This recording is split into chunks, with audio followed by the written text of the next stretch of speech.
Welcome back to our second session here with Claire Rowe, child psychologist from Hurstville. Hi, how are you going? Well, thanks. Good. Okay, some other questions that we've got here from some of our families are, when my child sees a large character like Kung Fu Panda or something on television or in a storybook, he really overreacts. What can I do to settle him down with this? Yeah, I mean, that again is developmentally normal, personality based. You know, that mother's probably saying, or father's saying, oh, but the other kids aren't doing that and they all love Kung Fu Panda, why doesn't my child? So I think sometimes parents feel like, oh, my child's missing out on this fun, you know, that this other child's experiencing from this.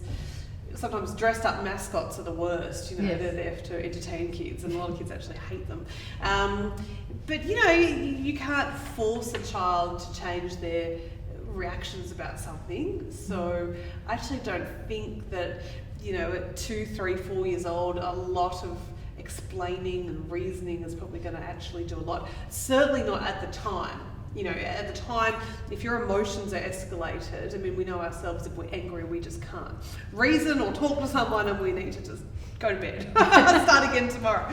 So I think if your child's had some kind of, you know, emotional reaction of fear or something to a character, they don't like it, I kind of tend to think, don't push it. I mean, you know, okay, we don't like that one, we'll close that book and we'll read another one, but we just come back to it, you know, in a couple of weeks' time or a couple of months' time. Yep. I mean, give it some age, give it some time and say, oh, remember this? You used to be scared of this one and now he's laughing over it, and that'll happen. Yeah. Your 15-year-old won't be scared of Kung Fu Panda. Like sometimes we just need that perspective though. Yeah. We just need that perspective and say, you know, that won't be like that forever. Okay, they're like that at the moment and that's them. I think parents try and reason and explain and push their kid through it and kind of say, no, it's fine, and look, he's not going to hurt you, and look, he's friendly, and other kids like it. And actually, it just serves for that kid to dig their heels in and actually just resist more, rather than just very nonchalant kind of saying, okay, you don't like him, do you? And maybe you can discuss with him why he doesn't like him, Yeah. rather than trying to push your views and opinion onto him. You could ask your son, kind of, you know, what is it about him? What is it that you don't like? And he could explain it. But if he can't, I actually just think leave it and come back to it. Yep. Okay. Yeah. Oh, good. Thank you. Okay. I'm concerned that my son's having difficulty going to sleep and continually getting up out of bed, making excuses to get out of bed, and why he shouldn't be going to bed, kind of. So how can I deal with that? This Yep. we hear in early childhood, we hear this a lot from parents, you know. We always say just try and make the sleep time more relaxing and things like that and make it predictable. What's your take on it? Yeah, it's parenting, it's bedtimes. I mean, that's the first thing to say. I mean, if parents are struggling with, you know, my child's continually coming out of bed, Yeah. Completely normal. Frustrating, yes. Completely normal, yes. Yeah. So whilst I understand the frustration, it is part and parcel a little bit with parenting. I would say you need to make sure your engagement when the child is coming out is not too much. I mean, why are they coming out? It depends on the age, but I would set a kid up with a water bottle next to their bed with a little bit of water, not too much, but a little bit of water in there. Mm-hmm. We make sure we go to the toilet beforehand. We make sure we've had a snack. We're not too hot. We're not too cold. I try and get rid of all the possible reasons why you could come out, you know. Okay. Explain to the child that it's bedtime now. We need to stay in bed tonight, okay? And then we leave. It is important, I think, for children to learn to self-settle by themselves in a bed. Yep. Okay, I know a lot of parents do, you know, co-sleep, and that's a personal preference if that's what you want to do, or at least stay while the child falls asleep. If you can get a child to fall asleep themselves, I think that's always preferential. Yep. And once you leave that room, I mean, I do advise parents just to routinely take the child back, put them into bed. The first time you can say, it's bedtime, darling, put them back. The second time I usually advise them just to say, it's bedtime. And the third time, I don't advise them to say anything, okay? And the key is, with calmness and resolve, Yes. you're putting them back. And your body language and your tone of voice needs to show that very matter of fact. It's like the first time you came out. I'm calm, I'm in control of myself, I'm in control of the situation. And I usually tell parents, you need to fake that to the child. Okay? Yeah. Parents say, how do I stay in control? No, you'll be losing it, but you need to fake it that you are in control. Yeah. Because that 3-year-old is going to pick up on any little eye twitches or frustration you have. And I know I make them sound very evil, they're not, but they will play on that. So if they think that they can just press a little bit more, you're going to lose it and let them stay up, they'll try and do that. So, you need to, with absolute resolve, keep taking them back, calmness. And look, that might be 52 times the first night. Okay. I usually guarantee parents that by 4 nights in, you will have cracked it. Yeah. I usually find, I tell parents that there are a million different parenting strategies, techniques, books out there, right? We've I think, a surge of the last 20 years of parenting advice. And I think the single mistake parents make is that they grabbed onto these strategies and they say, that sounds great, super nanny style or reward charts, and they do it. They go, that didn't work, but we did it for 2 days. They do it a couple of times and they say, that didn't work. Yeah, it's a consistency. It's whatever you try, and I tell parents, actually, I want you to stick to a method for 3 weeks. 3 weeks, day in, day out. After 3 weeks, you sit down, with your spouse or your partner, and you say, did this work? Yes, no, we'll try something else. Yep. But you have to give something at least 3 weeks to make it work. And that would be, if parents take nothing else, that's what they need to do. So, 52 times the first night back to bed, 20 times the second night, 4 times the next night, you're nearly there, and then you will have cracked it. Okay. Do you think it's good to, because I can remember thinking back on my kids, is it good to take it in turns with your spouse or your partner? So if I'm feeling like I'm starting to, the frustration is really starting to come out and I'm so just tag it. Tag it, okay. Yes. So if you can see that your spouse is, the way they're walking back into their body language and, getting pent up and just, I'm over this, you need to come in and say, let me do the next one. Yep. And then, if you're the one getting frustrated, you need to accept that help. Yeah. Without saying, I'm fine. You go back, sit down on the couch, have a drink, let another one do a few rounds of it. Yeah, that's fine. Okay. If it means the child not seeing someone emotional, I'd rather tag team it. Tag team. Okay, cool. All right. Okay, how do you support children to express their emotions and feelings in a healthy way, so that sometimes, when children are like very anxious and that they can show anger. So how do you help the child who's having those kind of feelings? Yeah, a child who's anxious or nervous about something can display that in a whole range of ways, and often that can be anger.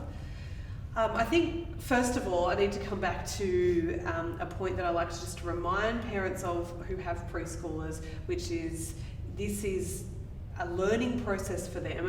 The whole point of preschool years is that they have suddenly worked out that I am a whole separate entity to my parents, right? They don't have that concept as a baby. Yeah. They don't have the concept that I am my own person. I don't have to like what my parents like. I have my own thoughts and my own feelings, and they go, ooh, that's incredible. That's the first surge of those type of developmental kind of separateness from parents. Yeah. The second surge is teenage years, when they really work out they want nothing to do with their parents, right? That's the second. They'll walk 10 paces behind you. Correct. There's another spike. But the first one is in preschool years.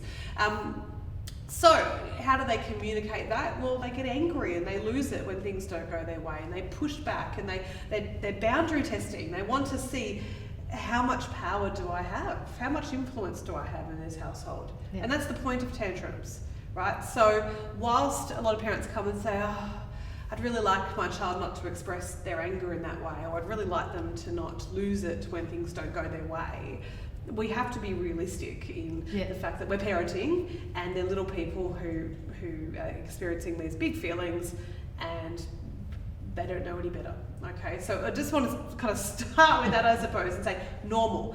And part of my job as a psychologist is to work out when things are not normal, and that can be hard. So it's about, you know, the duration of tantrums and the intensity of them and the frequency of them. Yeah. But if you're having the odd tantrum and anger outburst every now and then as a 3-year-old, completely normal.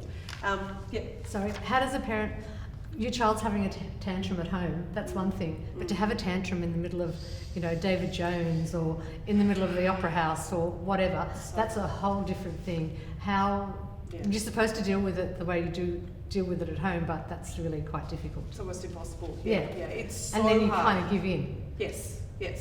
And I would say that is one of the hardest questions I get asked by parents. I literally have colleagues ringing me from interstate saying, what do you tell parents to do? Because it's not as if we have this secret answer that we're not letting you know already. It is very hard. And I talk a lot about the concept of power and influence with children, and the way that influence and power is communicated to children is often through your emotional reactivity. You know, if you get frustrated or annoyed at them, that's their way of seeing that they are controlling you. Yeah. You know, they're pushing your button, it's lighting up, and they think, oh, this is fun, I'm going to keep doing this. And of course, we can try and be very zen at home and calm and still put in place boundaries and consequences, but be calm as we do it. But when we're out in a shop and we're the child can just read all over us that we're going to lose it, we're not calm. So yeah, it's very, very difficult. So look, I work with parents to give them a range of different things they can do, including setting expectations for kids before they walk into a shop. Saying, you know, we're about to go into Coles, I expect you to, you know, walk next to me and do this and not do this. And if you can do that at the end, we're going to have a lollipop at the end. Yep. And by the way, I don't mind about bribing kids. You know, I don't mind if you set the expectation in the beginning, this is what you need to do, and at the end you get this, fine. Yeah. And I also don't mind about bribing with food. Generations have been bribed with food. We don't need to worry about that. But, you know, I do have an issue with a kid who's completely losing it and tantruming and hitting mum, and mum saying, or dad saying, shh, I'll give you this and I'll give you this and I'll give you this. That's the wrong way to do it. At the end of the day, sometimes if your kid is losing it in the middle of the post office line, you need to turn around and say, it's not happening today. We're just going to go. And that's okay. And don't worry about the judgment from other people, because there's a lot of other parents in that shop going, oh, that was me yesterday. There's actually more empathy than you think from people. And I think people also don't know what to do. Do I go and offer to help? Do I stand back? So they end up kind of looking, and then you're worried they're judging. And I just don't think there is as much judgment as people think there is. There's a lot of empathy, and if there's judgment from non-parents, who cares? Who cares? They're not parents, so don't worry about it. But sometimes you need to call it quits. Sometimes you need to leave the trolley full of shopping there and go, it's not happening today. Pick up the screaming kid, go home. You know, sit on the couch and just say, that's okay, for today it didn't happen. Yeah. Okay. That's a bit tricky, that one, isn't it? And it is very hard. Yeah, very, very hard. Yeah. I mean, one of the things I try and tell parents is I do think, you know, when you've got a child who's 3-4 years old of toddler preschool years, experiencing high emotion, I do try and discourage parents from explaining and reasoning too much in the midst of the full-blown tantrum, because I don't think it does anything. Well, they're not listening, are they? They're not listening. Yeah. No. But it's like trying to reason with an adult who's emotional too, right? So you've got a very short window, and I'm talking 4 seconds, when your child starts to, you just see that wind and they're about to lose it, and you've got a short window to get in there and distract, and all those strategies about distraction and try and give them a choice and those things, they're great, but they only work in the first 4 seconds. Okay. After that, we're off the cliff, as I like to call it. And then you've got to either wait it out, you know. I've seen parents kind of just stop in the middle of a supermarket aisle and just, you know, hold their kid and screaming, just waiting for it to pass. It will pass. But continually trying to explain and reason and talk to the child when they're in that heightened state is only going to raise your blood pressure, right? You're only getting more frustrated because it's not working. And I think it's better to accept, here we go, we're in the middle of a whole full-blown tantrum, and I'm just going to need to wait till it's over. I don't mind parents debriefing, explaining, talking about emotions afterwards that evening when the child's calm. Hey darling, let's talk about what happened today. And reflect, you felt really angry when we were in the middle of Coles because I didn't let you grab every jar of Nutella off the such a bad parent. You felt really angry at me, didn't you? And that's good emotion coaching and building, children who understand emotion in themselves and perspective of others. And I don't mind all that stuff that parents read about, but I think parents try and do it in the tantrum. You feel really angry, how are you feeling? Kids like, rah! They're not hearing you. I don't mind, do it afterwards as a debrief. And we're going for the long-term goals here. It's kind of like us, we don't hear anything either when we're angry or upset or frustrated. No, emotion actually blocks off the rational part of our brain, right? So it works for positive emotion too. You get 4-year-olds that are completely deliriously happy at a party and they're all running around being stupid, jumping on furniture. They wouldn't normally do that because they're not thinking rationally. Because emotion hijacks our brain. So don't try and reason with someone, even your spouse, when they're emotional. It doesn't work. Same as a toddler. Whether when to seek help for your child for a mental health issue, or is it just inappropriate behaviour?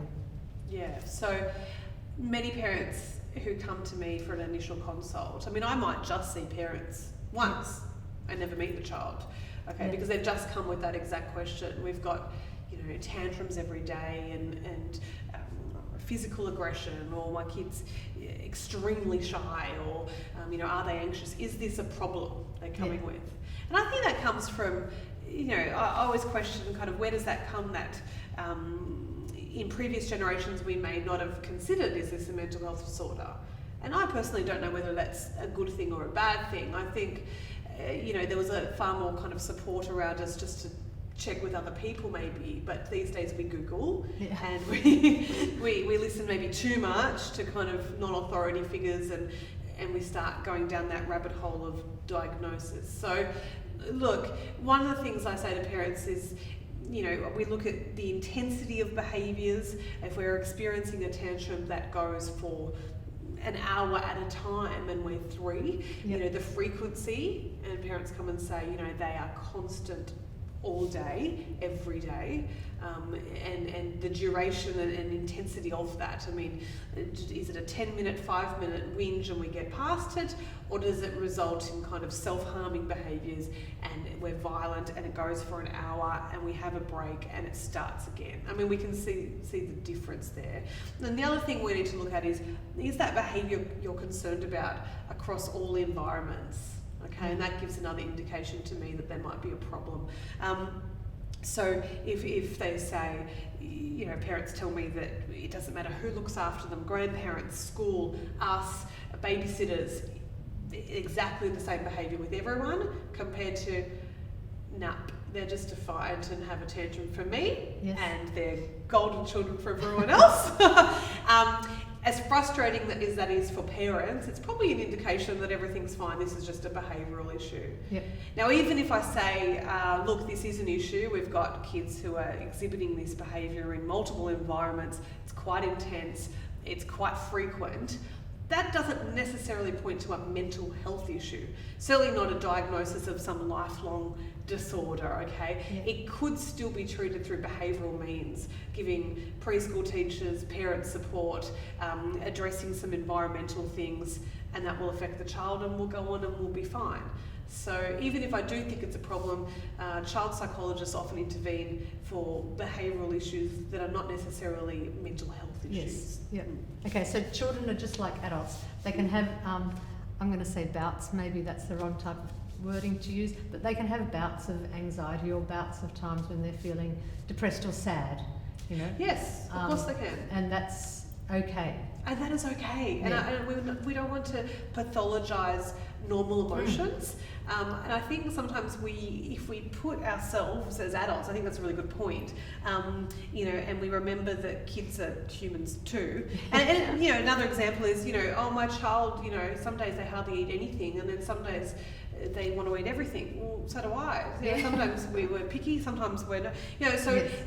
kids are allowed to be like that too, and they're allowed weeks they're a little more withdrawn or a bit sad, or maybe they're a bit tired, and it's fluctuations and it's normal. Yeah. Okay, great. Thank you very much. No problem. We'll catch up for our third session at a later date. Thank you.